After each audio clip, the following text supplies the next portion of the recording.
igala sreće, neko manje, neko veće, glodar beli, sudbinu nam kroji, a boga mi kako stvari stoje, ovo toplo leto s oscilacijama. Rekli su, posle onog vrelog talasa koji je bio nekoliko dana, kada su i najupornije odustajali od života i govorili da jednostavno ovo više ne može da se izdrži, oni su predvideli da sada kreće najtopliji talas ikada i da će svi da pocrcamo. Ali, pošto su takvi majstori u svemu, pa i u meteorologiji, naravno da je dan kada su predvideli da će biti najtopliji ikada, u stvari dan kada je jedva 30 stepeni. Naravno, to ne treba da nas čudi, jer da se mi ne lažemo, za što bi naša narodna pesma rekla, da se mladi za zelen bor uhvate i on bi se jadan osušio. U svakom slučaju, veselo je i vedro pred nama, vreme koje dolazi. Pa preživjet ćemo valjda ovu vrućinu, ajde, nema se žališ unapred. Meni je drago da to čujem, zato što čim su oni najavili najveću vrućinu, siguran sam da to neće biti tako. Ali u svakom slučaju, za početak jedna tema, u stvari sećanje, zapravo 21. jula se napunilo 40 godina od smrti velikog Zorana Radmilovića, jednog od najvećih glumaca 20. veka s ovih prostora i čovjeka koji je zapravo našoj generaciji ostavio dubog trag, posebno sa, najviše se spominje kralj Ibija, ali mi smo rasli zapravo na Kovačevićevom Radovanu III. I većina nas je u stvari znala na pamet tu predstavu, tako da Zoran Radmilović je zaista jedan neizbrisiv trag ostavio na naše odrastanje i naše poimanje sveta uopšte. Ja ne znam da li se ti sećaš uopšte, ti si malo stariji. Znaš šta, da ti ja kažem, mi stariji se ne sećamo šta je bilo juče i prekjuče, a pamtimo nešto iz onih vremena.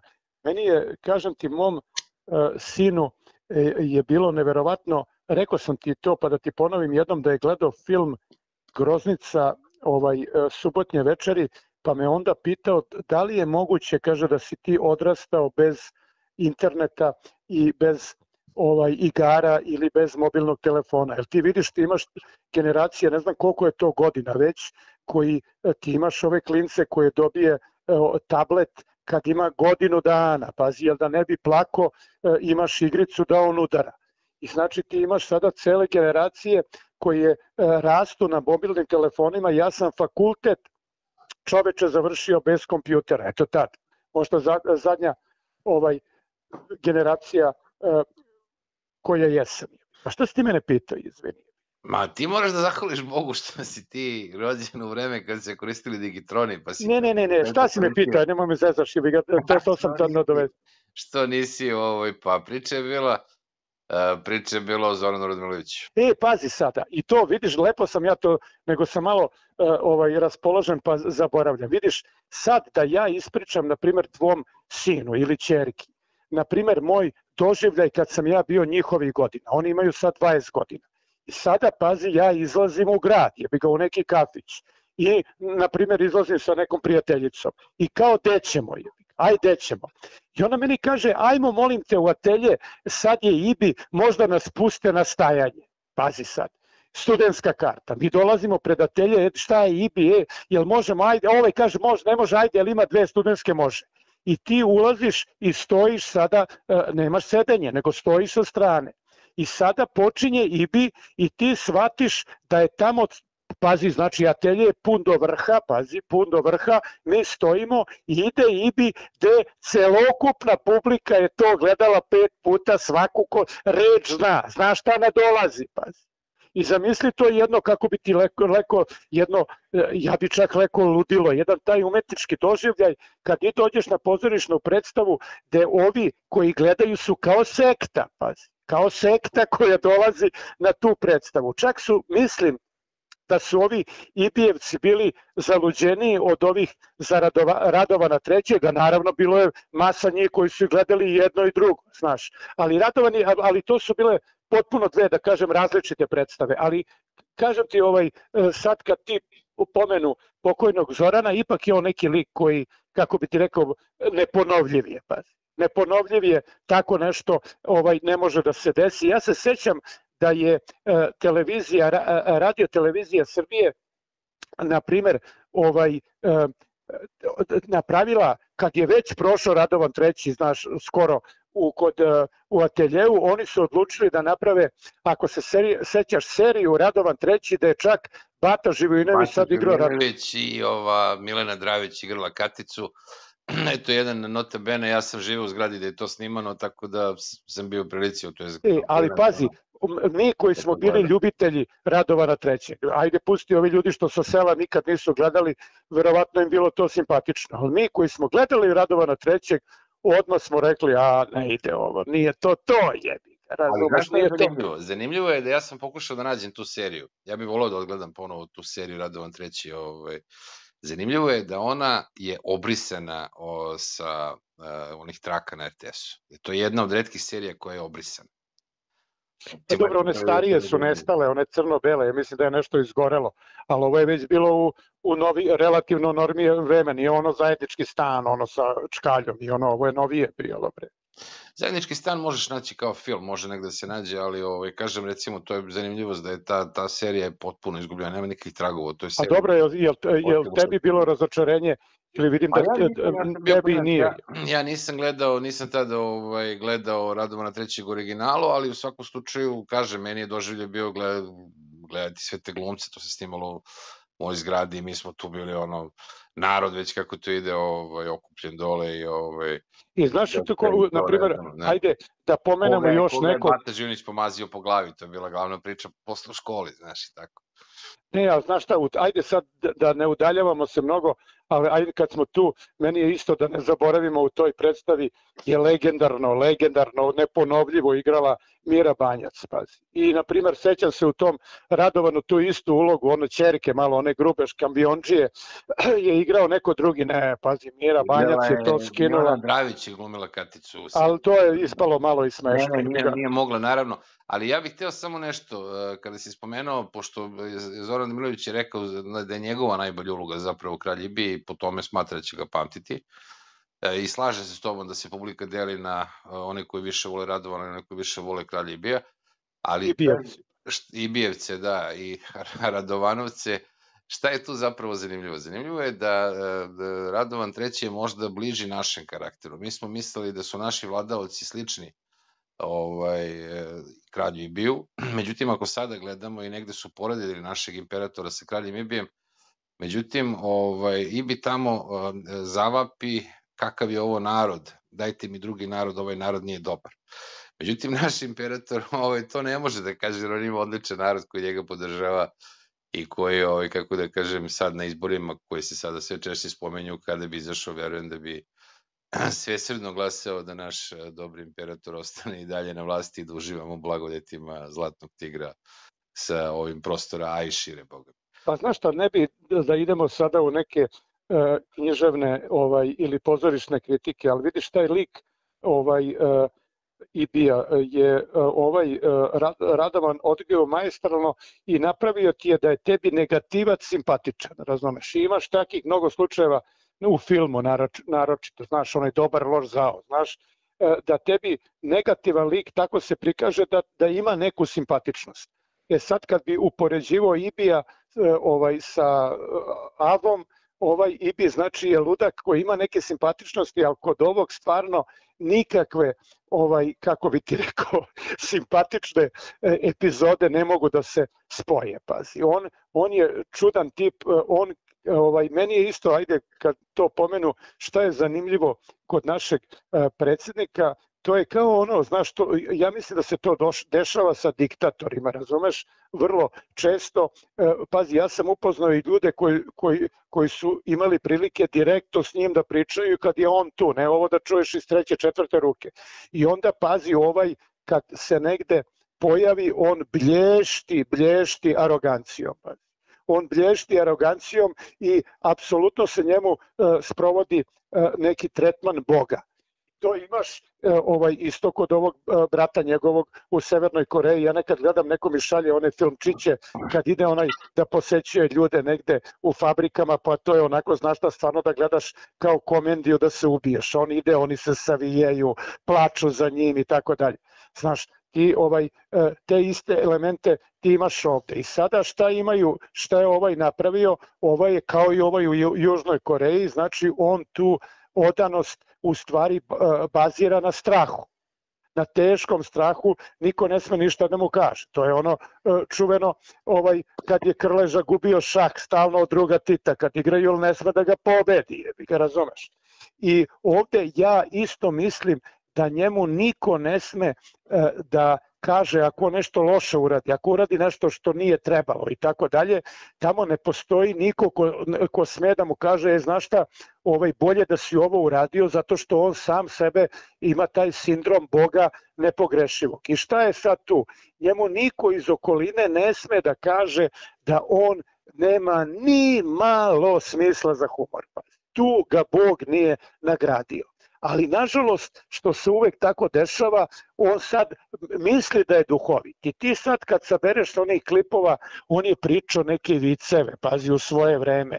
Pa onda je teo nešto da izvali, kao znaš, on to pripremi kad ide, ne znam, na ove Pinkove da kaže nešto duhovito, a ono, bato moj, blamaža, pazi, blamaža. Ali ne ume niko da mu kaže, stani bre, pa nije ti ovaj vic taj, ili nije ti to fora. Znaš, da ti kažem, on je jedan od veoma loših glumaca na našoj sceni, ali to nije, kako bi ti rekao, nije to ništa čudno.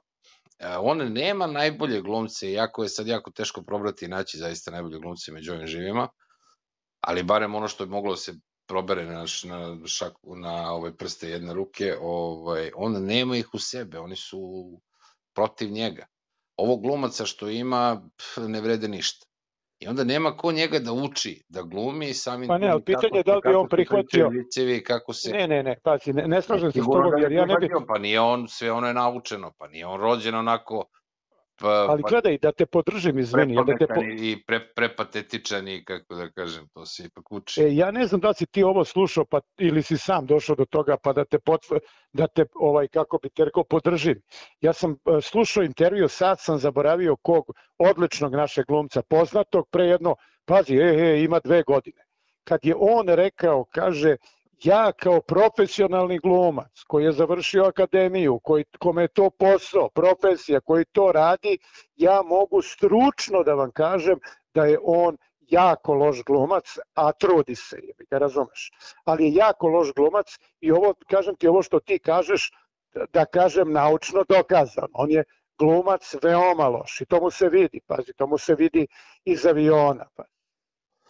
Ali to što je loš glumac, njemu ne smete da bude dobar imperator. U svakom slučaju je odličan imperator, čak možda najbolji imperator svih vremena. Ja mislim da bi se mnogi istoričari danas složili sa tom ocenom. Znaš, pa vidi, ako se naša crkva se slaže s tom ocenom, tako, on je prekjuče dobio orden eparhije Nikšićko-Budimljanske za doprinos srpskom narodu i svemu onome sve što je uradio zbog ljubavi i dobročinstva prema crkvi. Čovjek koji je mrtav ladan, ukrao pare, stavio, levom rukom uzeo, a desnom stavio u džep pare koje su mu dali da se stavi na ikonu u manastiru Žiči, dobije orden zbog ljubavi i dobročinstva prema crkvi. Pa mislim, ipak smo mi veći teatar apsurda od Ibija i od Radova. Šta misliš ti to? A kako da nismo, znaš, ali pazi, to tebe iznenađuje zato što ne pratiš detaljnije tu situaciju u crkvi. Ako ti gledaš kod crkve, ako poređuješ sada crkvu sa onom kod Germana, na primjer, kod Germana si imao, ti zapamtio Germana, ne? Jesam ja, jer ne samo sam zapamtio, ja tvrdim da je German najbolji patrijarh koji smo imali u zadnjih. Pazi, German, ja se potpuno slažem s tobom od kad ja pamtim, od Germana, sad ne znam da ga poredim sa onim predratnim ili tako dalje, ali od druga Tita do danas ubedljivo je najbolji bio German, naročito administrativno, pazi, jer on je bio zatego tu svoju eparhiju, nije tu bilo nekih ludovanja, nije bilo nekih ispada i tako dalje. Ali on to držao sve bre pod čeličnom rukom. I ja i ti smo to i pričali i posle toga ti imaš patrijarha Pavla koji je uništio to, koji je to uništio. Tu, kažem ti, tu strukturu, a pazi crkva, naročito crkva, ona mora da bude ko piramida, da ona i odozgo komanduje kao i papa, jer drugačije crkva ne može da radi. I oni su napravili sad konfederaciju vladika. I svaki vladika na svoje Grigorije priča jedno, priča drugo, treće, to kod Germana nije moglo da se desi nikako, pazi, apsolutno nikako. I zato nam je crkva pukla. Ali između ostalog, gde nam je crkva najviše pukla, pazi, gde je najveća sramota, apsolutno, ako bi ja stavio o top listu najvećeg blamiranja crkve, na prvom mestu je deljenje najvećeg ordena Svetog Save. Pazi, jednom je bila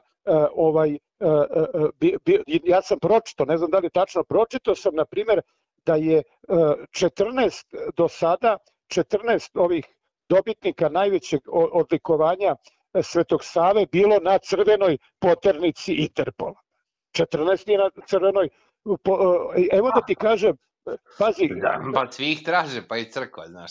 Ali gledaj, evo ti tipičan, pazi, tipičan primjer, evo iz Australije da znam kako je bilo. Ti imaš ljude, na primjer, koji tamo imaš crkvu, na primjer imaš, kao i ovde, pretpostavljam, imaš jedan deo ljudi koji su baš zaluđeni, dolaze stalno tu, pale sveće, pomažu popu, daju kad god treba tu je i tako dalje, i uzmimo takav tip, ceo život tako radi za crkvu i umre, naravno da ne dobije nikako priznanje. U Kamberi gde sam ja živao je bio lokalni milioner, pazi, milioner, lokalni Srbi, najbogatiji, i on je u stvari bio Jugosloven. I on je držao jugoslovenski klub, s druge strane bio četnički. I pazi, oni su, na primjer, pravili neke takozvane piknike gde nisu dozvoljavali da se uđe sa srpskom zastavom. Kad je pukla Jugoslavije, pukne i taj klub, sad se nazove srpski i ovaj tip sad tera srpstvo. Znači, jedan milioner koji nikad u crkvu ušao nije. I na kraju dobi orden Svetog Save.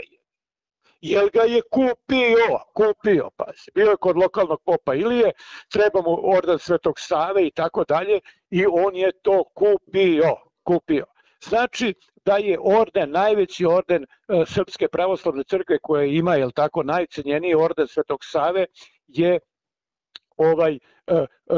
kako bi ti rekao, izgubio svaku vrednost i čak, pazi, što jedan kaže, čovek kaže u stara vremena, pričao je jedan, kad imaš, na primjer, živiš u zgradi pa si doktor, i ti sad napišeš doktor, i sada u Titovo vreme dok čuti šta li znaš, ili lekar ili nešto znači pazi na njega. Sada kad neko napiše na vratima dok, njega zajebavaju, pazi. Njega zezaju, jebi ga, taj je negde i tu diplomu kupio, to je sad postanje i blamaža. I tako isto i orden Svetog Save, koju svoja vremena bio umro čovek, kaže mu se, evo, pokojnik je imao orden Svetog Save i tako dalje, sad je to ovako blamaža. A ja sam imao priliku, pazi, da doživim u Australiji jednu neobičnu stvar. Bila je neka pokojna, sad ja kao zlapeo pričam, ali nalete, bila je neka pokojna Jelena Četnik, bila za vreme Ravnogorka, i bila je ktitor manastira, obogatila se žena jako i bila je ktitor manastira. I došao je, tada nam je bio Longin, vladika, koji je sad veliki vladika u Americi, Trma Longin, i on dođe kod nje kući da je donese od patrijarha Pavla orden Svetog Save, i baba Jela orden odbije njemu i kaže njemu, još ste vi komunistička crkva. I baba Jela ne uze orden Svetog Save. Eto gde sam otišao. Ali hoću ti kažem, eto, ovog našeg predsjednika, što ti kažeš, i treba da dobijete ordina, i zaslužio je. Jel tako? To je, kad sam ti ja to rekao... Apsolutno, i samo ljubomorni ljudi mogu da kažu da on nije zaslužio zbog ljubavi i brige od crkvi, toliki orden. Toliko ordenja u svakom slučaju apsolutno je zaslužio i treba mu davati što više pohvala i ordenja, jednostavno čovjek se toliko trudi. Što je najzanimljivije, nama ne može čovjek ugoditi, jednostavno ni Bog nam nije ugodio, a kamoli jedan siroti imperator, ovo nikako da... Zanimljivo je, pazi, ja to ne mogu da procenim, ajde ti proceni ako hoćeš, jer kad sam čitao neke komentare u vezi ordena našem predsjedniku, tamo je neko i napisao komentar da čak je na neki način unizio ove tamo iz eparhije, zato što nije otišao lično da orden preuzme, nego je poslao ortaka ovoga ćelavog predsjednika stranke da on ode, pa te on je otišao i umesto njega uzeo orden. Pa ne znam, jeste to malo ako... Ima, to je, nije to ništa sad neobično, to je negde svojstveno naše naroda, se ne vraćamo na kralja Ibija i na Radovana III, ali evo da spomenemo Mr. Dolar, imamo situaciju, ali tako, kada proglašavaju konobara za milionera, ili tako, dolarskog i tako dalje, i onda mu razne delegacije dolaze, klanjaju se, daju mu ordenje i tako dalje, čak postaje nekakav konzul, nekakva zemlja ga izmišljena nagrađuje i tako dalje. Vidi, ovo što se sada događa nije ništa neobično. Znaš, on jednostavno ima tu, kako da kažem, ambiciju da bude Tito posle Tita. Tita ne može dostigne iz više razloga. Prvo i osnovno, ovo je vladao mnogo većom zemljom, vladao je duže i na kraju krajeva uspeo je da ga iskreno vole podanici. Toliko ih je maltretirao, ali im je činio toliko, da kažemo, davo im je nekakve, živjeli smo u nekakvom blagostanju, ili nazove blagostanju, kako god sad to posmatrali, i on je zaista ostao legenda i dan danas postoji većina ljudi koja sigurno je da barem 20-30% glasača kad bi izašao sad i rekli Tito se kandiduje, ja mislim da bi Srbi u velikom procentu opet glasali za njega. Znači, to je Tito uspeo za život, a ovaj čak i da ostane legenda posle smrti, a ovaj to ne može, ali uzeo one grozne stvari, a to je da mu jednostavno, sad čekamo samo da još počne sebi da pravi vile u svakoj opštini Srbije ili bar mesnoj zajednici nekakve, mada već... Nije, znaš šta, ali ajde sad ti ovo, izvini da se ne složimo, malo da se posvađamo. Pazi, što je najzanimljivije, ja sad ozbiljno da budem, šta je dokaz da on ipak nije diktator, jer i ti si i ti ja, da ti kažem, ti si prvi to rekao i ja isto kažem da je za jednu državu izuzetno dobar sistem diktatorski, samo da diktator nije tiranin i da maltretira tamo ljude, ali da drži pod čvrstom pesnicom celokupnu administraciju i da uvede neki ozbiljniji red u zemlji, to je i u Nemačkoj i u Italiji, ne znam gde, u Španiji, to je svuda dovodilo do stabilnog društva i do povećavanja snaženja ekonomije. Znači, nemoj sad da smo nešto protiv tog, i ti si pričao o tome, ali gledaj ti sada, ja sam pre neki dan, ima nedelju dana, možda i dve, ali ostalo mi je u sećanju, neko je, objavljena je karikatura, stiglo mi na telefon karikatura, pa sam je našao i na internetu. I sad ta karikatura, prvo da kažem, onaj koji je pravio je majstorski napravio, znači izuzetno umetničko delo, kako bi ti rekao, karikatura, i karikatura je da je tu Porfirije, koji je onako napravljen tako što drži, ja mislim, kesu zlata ispod ruke, a njemu dolazi i on krst je podigo, a krst dolazi da poljubi, znači blagosilja on našeg predsednika. A predsednik ovako prilazi krstu, a predsednik je u stvari nacrtan kao pacov, životinja pacov, ima ona pacovske zube i izgleda izuzetno, baš ga je napravio gadno da izgleda, znači pacov, predsednik sa onim dolazi, a krv mu ide niz one čeljusti, pazi. Tako su prikazali predsednika i to ga vrlo lepo nacrtao, mislim lepo onako umetnički. I onda pomisliš, stani bre, brate Nenade, da je neko zajebavao druga Tita nekom karikaturom 5 puta Blažom, ne znam da je debeo ili tako nešto, pa taj osvanuo ne bi. Znači, jebeš ti tog diktatora kad mogu da se s njim zajebavaju, pazi, prave slike, prave fazone, šta mu sve kaže neko na ovim internetima, sačuvaj Bože. Znači, meni je kriterijum, ako si već diktator, to ne sme sebi da dozvoliš. Da, ali vidi gde ti grešiš. Grešiš u načinu, prvo, Tito nije imao, kako da kažem, imao je sve, ali nije živao u vizualnom dobu. A mi sad trenutno živimo u tom vizualnom dobu i... Matrix. Kako god ga zvao, da. Naš diktator, on nema problem, zašto bi on jurio neke ljude koji, naravno da će taj lik da snosi određene posledice, ali on nema potrebe veće za tim kad oni, šta sad urade? Evo, na primjer, sad imamo situaciju, jel tako, da nam ulazi, pričat ćemo o tome, 100.000 Gancija kupili su živo meso koje uvoze iz Afrike. I onda se mi sad zabavljamo sa tom temom, a niko ne obraća pažnju na to, recimo, što požari nam bukte, što se požari najverovatnije i namerno i pod sumnjivim okolnostima, tako kažemo, nastaju, da će nam ova godina, to pričam ja već više puta smo ovde pričali, koliko ja vidim i kod mene u selu i okolo, znači opet će nam godina podbaciti. Oni nam rasprodaju državu i dalje, uvode nam, truju nam zemlju i dalje, uzimaju kredite i dalje, zadužuju nas jednostavno, stonemo sve dublje i dublje i niko se ne bavi tim, znači ekologijom i zapravo standardom koji nam je više nego grozan jer smo vezani za evro i zapravo na taj način nam devalvira, jednostavno i sam evro devalvira tako da ti sad 100 evra maltene ne vredi ništa ili vredi nam barem četvrtina onoga što je vredilo pre 10 ili 20 godina. I niko se ne bavi time, mi sad bavimo uvijek nekom temom koja je druga. Znači, onda se niko neće baviti time, nema potrebe da se bavi, ne znam, tom, kako da kažem, karikaturom.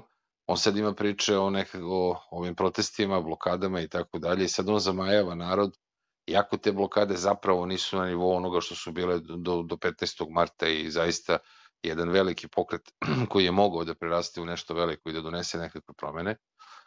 On sad veštački održava celu tu priču i to mu služi kao, kako da kažem, sredstvo odvraćanja pažnje od onoga što oni zapravo rade. Imamo priču ovu sa Alta bankom i sa EPS-om, a to nije jedina. Malo ljudi zna da Elektroprivreda Srbije vidi da je EPS u svojim delovima, ti rukovodećim delovima, kako su ih oni podelili, ali tako kao svaku firmu raspačali da bi lakše prodali, ona je više ne potpada pod ministarstvo energetike nego pod ministarstvo trgovine.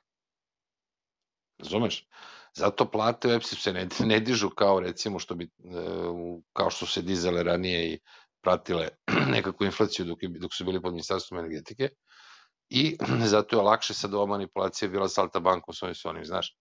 I to su stvari koje su zapravo bitne, a mi se njima ne bavimo, mi se bavimo glupostima,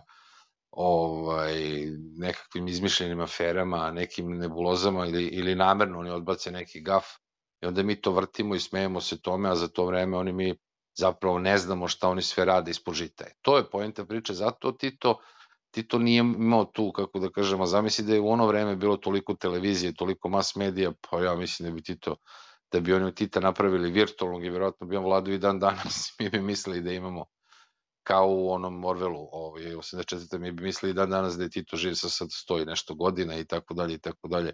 Tako da, to je razlika, znaš, a nemoj imati iluziju, mi smo o tome pričali, to se sad doživljava posle sloma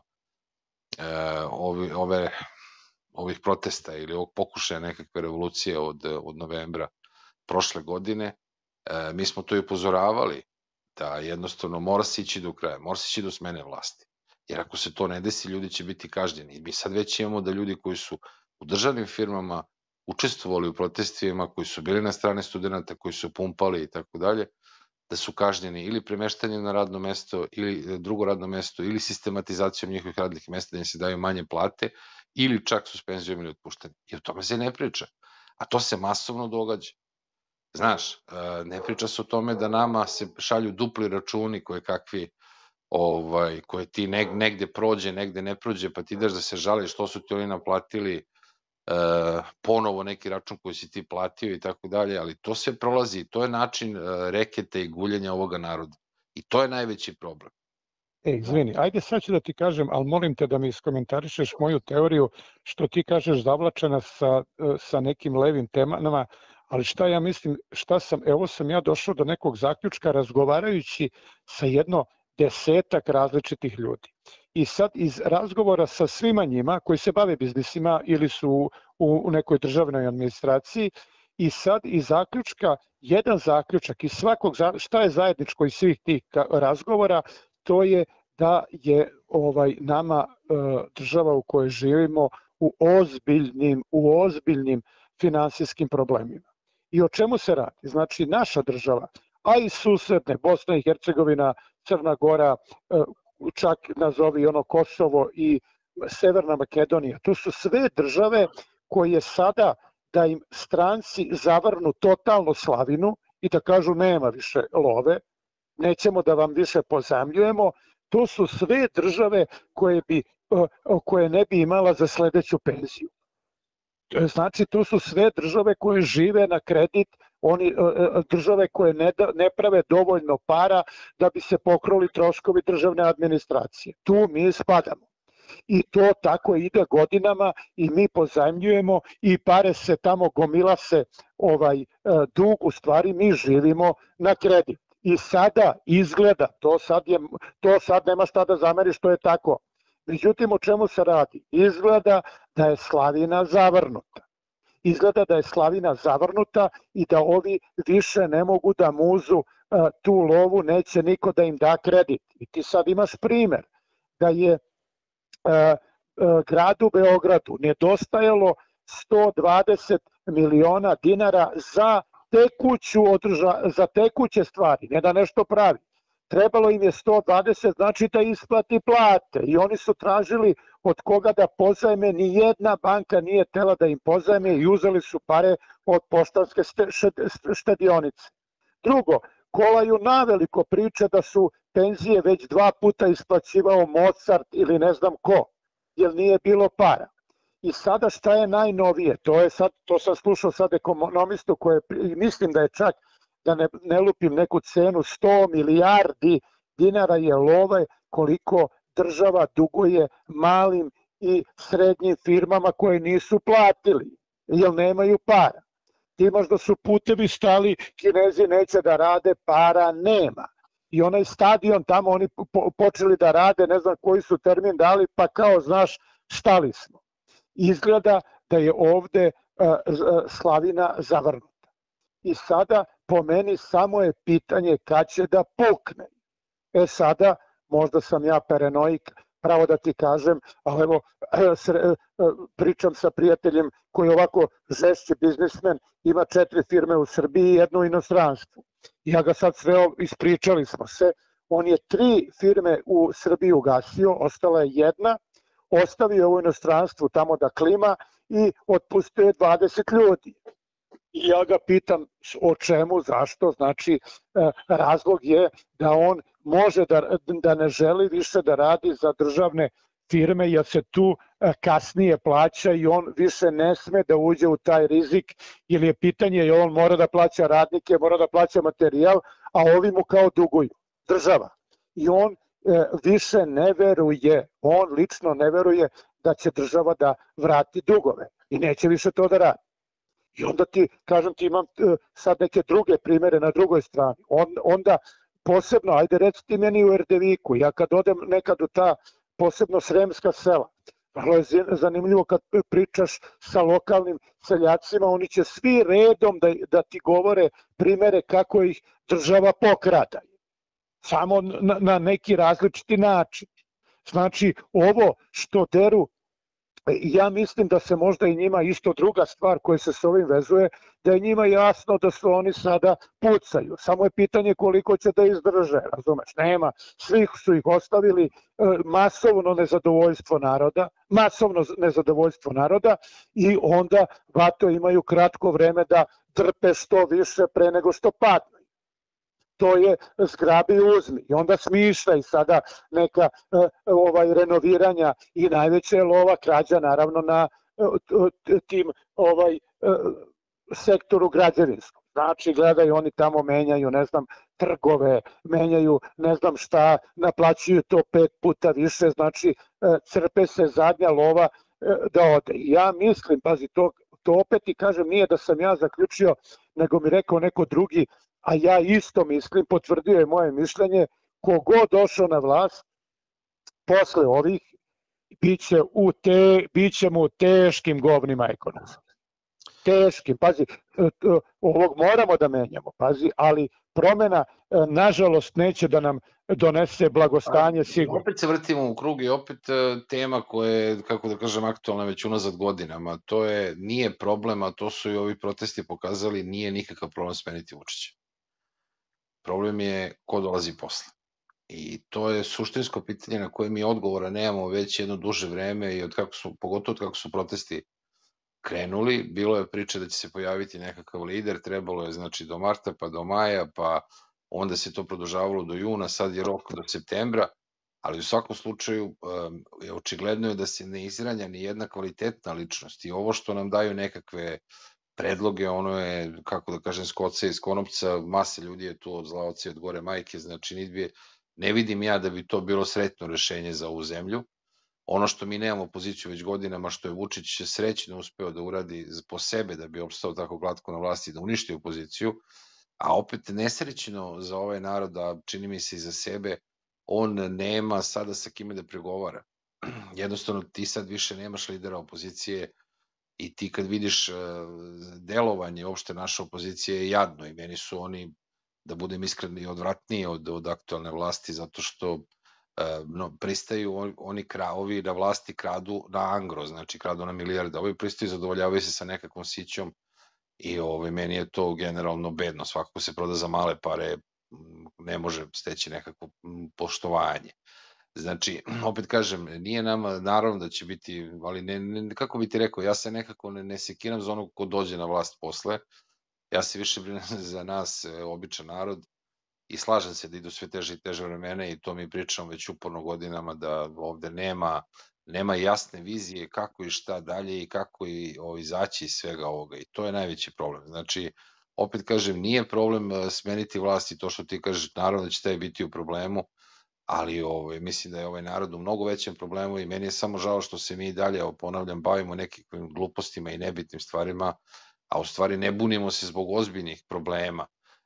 U Beogradu se ruši onaj nesretni most i stvara nam stravične gužve u saobraćaju.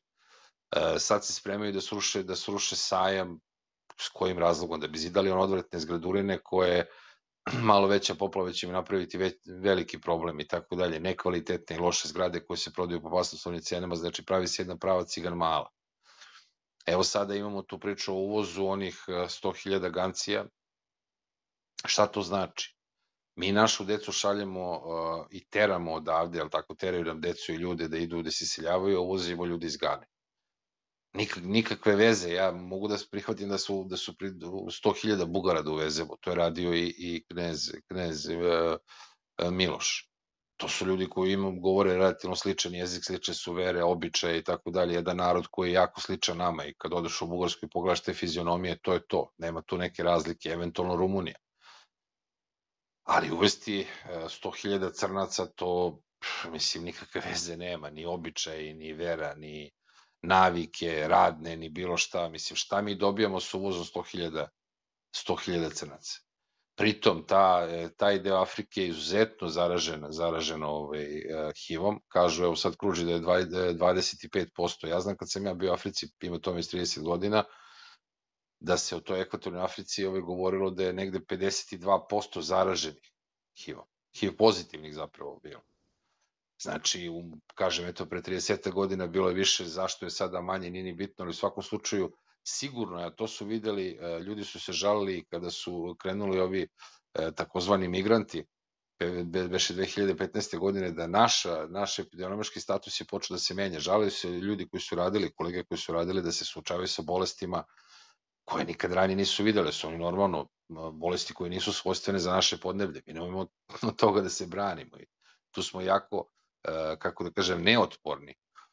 I mislim, to je jako neozbiljno, to što se radi. Evo sad po Beogradu se šetaju, ja mislim da sad već može da vidiš, ranije je bila egzotika, ali tako videti, ne znam, Kineze, videti nekog crnog i ti se sećaš u našoj mladosti, to je sve bilo, da ne pričamo.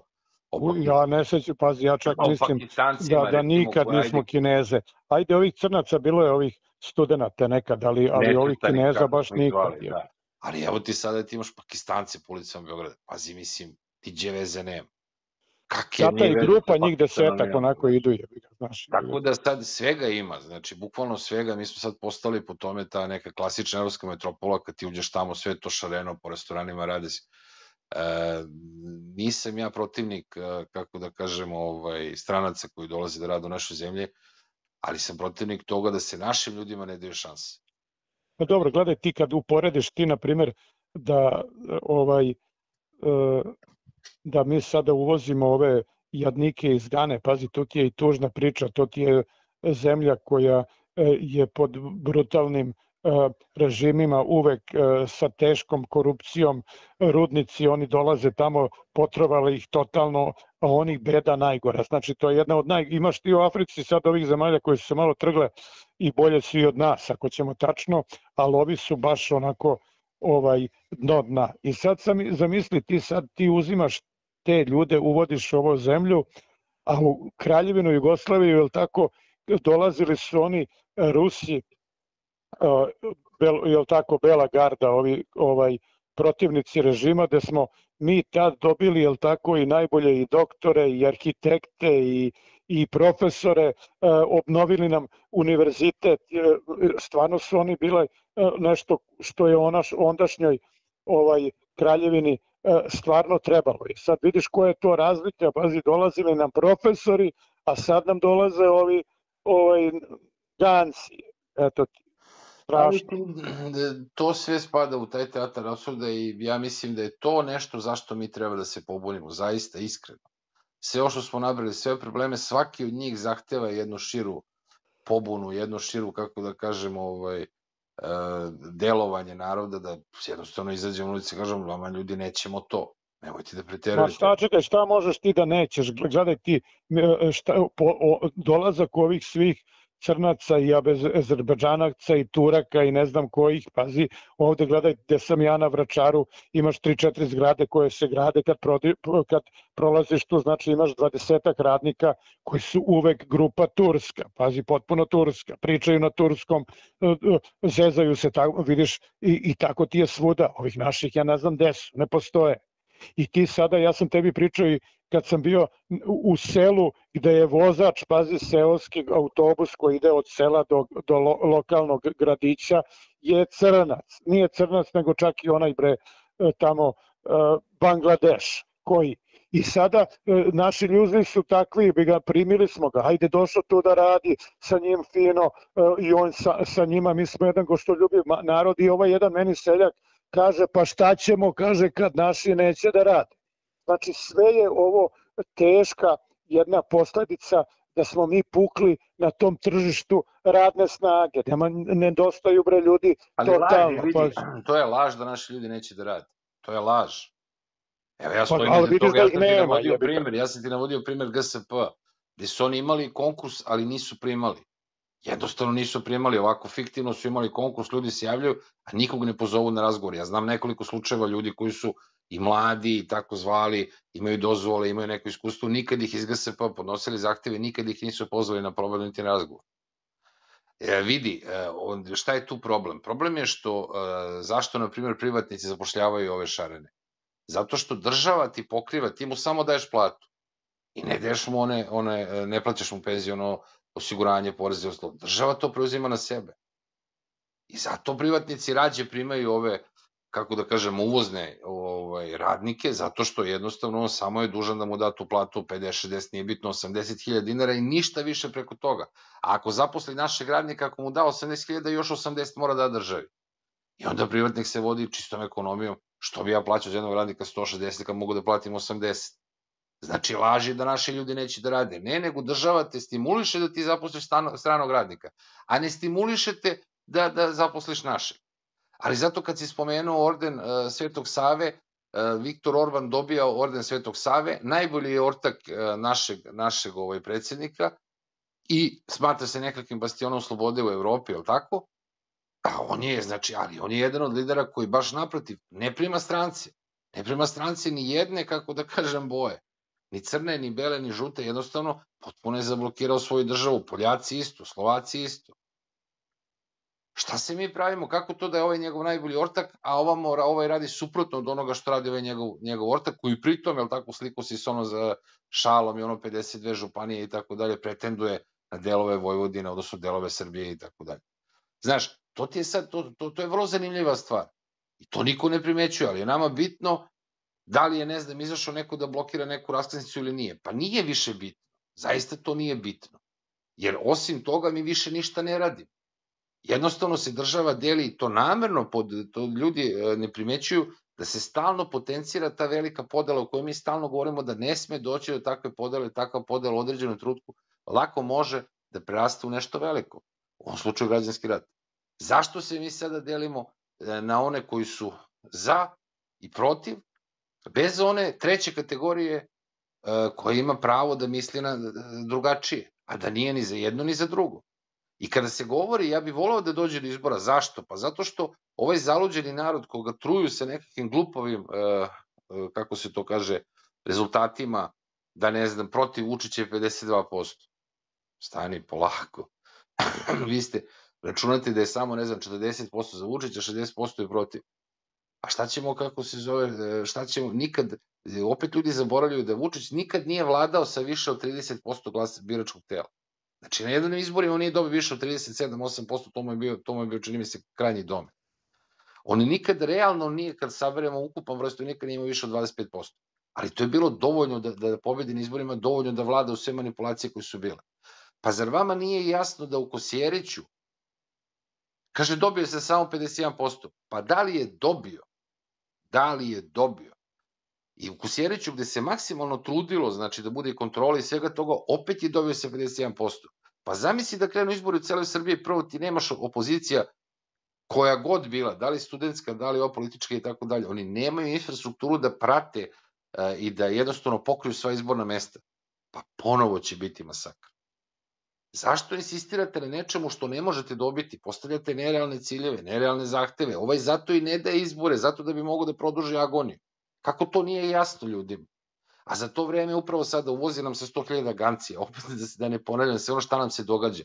I niko to ne primećuje, i niko ne izađe u ulicu i kaže, čekajte bre ljudi, nećemo 100.000 crnaca, jer oni postaju najveća, kad bi uvezo, ti si se bavio tom statistikom, ali tako oni bi postali najbrojnija nacionalna manjina u Srbiji. Jel tako? Tako si mi nekako rekao, ti si se bavio tom statistikom. Slušaj, napričali smo se skoro sat vremena. Daj, molim te da ti kažem neku malo jednu temu, opuštajući jedno čudo od zanimljivo. Ajde, ako ti nije zanimljivo, reci. Znači, moja prijateljica, moje godište, je otišla u penziju. I za penziju dobila je relativno dobru penziju, tačno 101.000. Je li to onako ok penzija? Jeste. Odlična penzija. 101.000. I dobila je, pošto radila u nekoj firmi, dobila otpremninu od 40.000 evra. Pazi se. Ali pazi, i nema neku, ona troši, onako je neki trošadžija ona u životu, tako da je to sad jedina lova koja ima, ali opet 40.000 evra je udarilo i ima, znači, 100.000 dinara penziju. I ona da sama sebe časti, jel tako, ode na letovanje 2 nedelje na Sejšele. Sad, pošto ja nisam bio siguran šta je to, pa sam sad vidio, znači Sejšeli su ostrvo koje je negde kod Madagaskara i oni su inače država Sejšeli, ali za razliku od svih ostalih afričkih država, ona je potpuno evropejska. Zato što žive 100% od turizma. Toliko je ostrvo neko, znaš, samo turizam, ništa drugo nemaju. Imaju divne plaže, ono kao u raju, znaš, peščane plaže sa onim palmama, Sejšeli čuveni. I onda je ona meni ispričala kako je bilo, ja, pošto ume i da laže, ja odem i onda pogledam neki kratak klip od 10 minuta kako je na Sejšelima. Znači, pazi, Sejšeli, možda zamisliš tako ostrvo kao cigara, malo dugačka, a ne veliko i pazi 100% turističko i dolaze ovi iz inostranstva, mlate lovu i tako dalje i imaju glavni grad koji ima 400.000 stanovnika, znači ko nas Niš i nemaju drugih gradova, samo imaju taj grad i pazi, tu živi narod, ovo ono. I sada ona je bila na tim Sejšelima i vratila se i oduševljena, lepo, ovo ono i tako dalje. I ona meni kaže da je ona bila u tom gradu, uglavnom malo zajebavala se u tom gradu, videla cene i tako dalje i tako dalje. I ona sada ozbiljno razmišlja da ode da živi na Sejšele zato što su jeftiniji od Srbije. Jeftiniji od Srbije.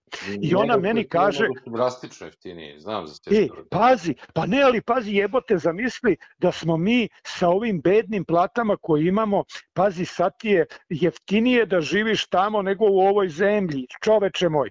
Gledaj ti, ona meni kaže, na primjer, bila je u nekoj tamo samoposluzi isto ko ove naše, jebi ga ove Maxi ili ne znam šta, potpuno isti sistem i imaš voće i povrće, ali to je još i dobro, jer imaju ovo afričko, to znaš, ove dinje neke, znaš, tu sa tog ostrva može valjda da hrani te turiste i tako dalje. I kaže, ni jedna voćka, kaže, i ovo nije bila preko evra. Pazi, preko evra, znači ajde da uzmemo 150 dinara, da pojačamo, nemaš ništa. Ti kod mene kad odeš na Kalenić pijacu, ti ispod 200 dinara više ne postoji ništa. Ja se sećaš bre godinu, dve, jebote, da sam ja poludeo, reci mi, odeš bre jabuke ispod 100 dinara, ono 50, 60, 70, ono za 100 dinara si mogo kupiš mnogo razne stvari, jeboge i tako dalje. Sad, pazi, ja ne znam da li ima otprilike sad ti je 100 lubenice i tako, no, ono 200, 300, 400, 500 je. A na Sejšelima sve po 100 dinara je. I mi smo bre pukli da smo, pazi, da ti je neko pričao, pazi, kad gledam, na primjer, ja sam bio u Australiji i ajde ako uporedim Srbiju sa Srbijom pre 10 godina, gde sam ja dolazio, pazi, najdrastičnija razlika na prvi šut, na prvu ruku, koliko su se cene izjednačile, ove zapadne, da kažem, i ove naše. Pazi, u ona zlatna vremena, i to su svi govorili, dobro, imamo manje plate, ali nam je jeftinije. Što je bilo i tačno, pravo da ti kažem. Bilo je jeftinije i kafane, bilo je jeftinija lova, bilo je jeftinije meso, sve bilo jeftinije ovde kod nas. I sad smo mi napravili, pazi, za 10 godina smo mi napravili da ne da smo sad isti sa cenama ovima na zapadu, nego smo skuplji. Pazi, meni kad je neko rekao prvi put, ovi, znaš da smo mi, Nemačka, iste cene. Ja kažem, daj, nemoj da te neko pali, oni su tamo skupi i tako dalje. Kad sam lično otišao i video, čoveče, mi sa petostruko manjim platama imamo iste cene u samoposluzi. Aj nije petostruko, ajde, na primjer, trostruko je. Trostruko manje plate. Znači, pazi, da mi živeli ko Nemci, pazi, otprilike, moglo bi da nam je prosečna plata, eto, 300.000. 300.000 da je prosečna plata i pazi, ni sa tom platom ni ti ne bi ludovo da sad ideš na Kubu mesec dana ili da kupiš Ferrarija ili ideš u najskuplje noćne klubove, tu 300.000 te ne bi pokrepelo, razumeš? Ali evo ti jedan, opet da ti završim sa tim, čini mi se, tužnim primerom. Čitam ja novinu, neku i naslov, onako veliki naslov, najplaćeniji, ne znam, najveća plata u Crnoj Gori. Gde je najveća plata u Crnoj Gori? I u naslovu 4.250 evra u Bijelom Polju.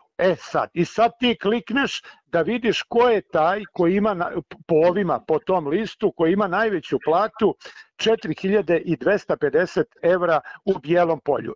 To ti je tamošnji poznati anesteziolog, je se tako kaže, ne znam odakle mu to kao. Znači, taj anesteziolog ima 4.250 evra. I sad, šta ti kad to pročitaš, pomisliš šta god hoćeš, jebote, vidi koliko lovu ovaj dere, jebote, 4.500 evra, anesteziolog, gledaj, bogataš i tako dalje. Moj sin Aleksandar radi u Švajcarskoj u jednom seocu blizu Ciriha u samoposluzi Aldi i tamo ređa police. Znači, to mu je posao da kad se isprazne police da donese iz magacina šta je pojedeno, znači kako bi opisao taj posao, je li tako, sređivač polica u supermarketu. I radi, ne znam koliko, 8 sati, ne znam, ono regularno radno vreme. On ima istu platu ko ovaj anesteziolog iz Bijelog Polja koji je došao na naslovnu stranu. Misao za kraj je, ajmo svi u Aldi da punimo rafove.